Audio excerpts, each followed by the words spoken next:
हाय, मैं डॉक्टर आकाश शाह हूँ। मैं मुंबई में प्रैक्टिस करता हूँ। मेरे हॉस्पिटल का नाम शाह यूरो केयर पूजा हॉस्पिटल है, जो जोगेश्वरी में स्थित है। और मैं कोकिलाबेन धीरूभाई अंबानी हॉस्पिटल में एज ए यूरो ऑन्कोलॉजिस्ट भी काम करता हूँ। वहाँ पे हम रोबोटिक सर्जरीज भी साथ में करते हैं। आज के सेशन में हम आपको bladder cancer, that is muscle invasive bladder cancer, यानी जो ब्लैडर की नॉर्मल लाइनिंग से बाहर जाता हुए कैंसर के बारे में इंफॉर्मेशन देने वाले हैं।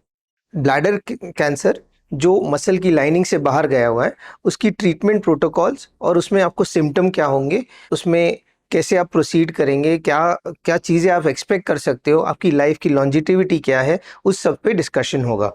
तो ब्लैडर कैंसर एक कैंसर जो पेशाब की थैली का है, उसमें आपको नॉर्मली कोई सिम्टम नहीं होंगे या फिर आपको पेशाब में खून आएगा। ये जो खून है बिना कोई दर्द के या फिर कोई दर्द या कोई खून के गट्टे या ऐसा कुछ गिरेगा पेशाब से। अगर ये सिम्टम आपको है तो आपको अपने डॉक्टर से कांटेक्ट करना चाहिए। दूसरा है कि कभी-कभी स्पेशली 50 की उम्र के बाद बहुत सारे लोग ऐसे होते हैं जिनको स्मोकिंग, टोबैको च्यूइंग ये सब की आदत होती है। तो वो पेशाब की फ्रीक्वेंसी, यानी पेशाब की जो नंबर ऑफ टाइम जो आप बार बार पेशाब जाना पड़ता है, पेशाब में खून निकलता है या बार बार पेशाब का इन्फेक्शन होता है, तो आपको उसका जल्द से जल्द तपास कराना चाहिए। तपास में आपको एक बार डॉक्टर को दिखाना चाहिए, नॉर्मली यूरोलॉजिस्ट या यूरो ऑन्कोलॉजिस्ट को दिखाना चाहिए। वो देखने के बाद आपका वो बेसिक इन्वेस्टिगेशन कराएंगे, जैसे सोनोग्राफी कराएंगी पेट की, पेशाब की जो यूरिन है उसकी जांच कराएंगे, जैसे यूरिन साइटोलॉजी और यूरिन रूटीन कराएंगे। वो उससे अपने को निदान होगा कि उसमें कैंसर की गांठ है या नहीं है। एक बार कैंसर की गांठ हो गई तो वो आपको ऑपरेशन के लिए बोलेंगे। ऑपरेशन एंडोस्कोपिकली होता है, जिसमें कोई इंसिजन या कोई नाइफ से कटिंग या ऐसा कुछ करने की ज़रूरत नहीं पड़ती है। और वो आपकी वो गांठ का बायोप्सी रिपोर्ट भिजवाएंगे।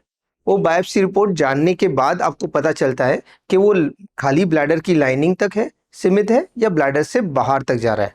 अगर वो कैंसर ब्लैडर के बाहर तक जा रहा है, यानी उसको मसल इन्वेसिव ब्लैडर कैंसर बोलते हैं। अगर वो मसल इन्वेसिव ब्लैडर कैंसर है तो आपको तुरंत ट्रीटमेंट फर्दर कराने की ज़रूरत पड़ेगी। और इसके लिए ट्रीटमेंट प्रोटोकॉल हर एक पेशेंट के अलग अलग होते हैं। अगर आपका किडनी का रिपोर्ट सही है तो नॉर्मली आपको आइदर कीमोथेरेपी लेनी पड़ेगी, 3 साइकिल लेनी पड़ेगी 21 दिनों की ब्लैडर कैंसर के लिए। उसके बाद वो ब्लैडर की सर्जरी होगी। वो ब्लैडर की सर्जरी में वो पेशाब की थैली पूरी निकालनी पड़ती है और उसकी जगह पे इलियल कंड्यूट या फिर एक नया ब्लैडर बनाया जाता है अपने आंतड़े से, इंटेस्टाइन से। वो सर्जिकली पॉसिबल है, ऐसा बहुत सारे पेशेंट्स का हुआ होता है।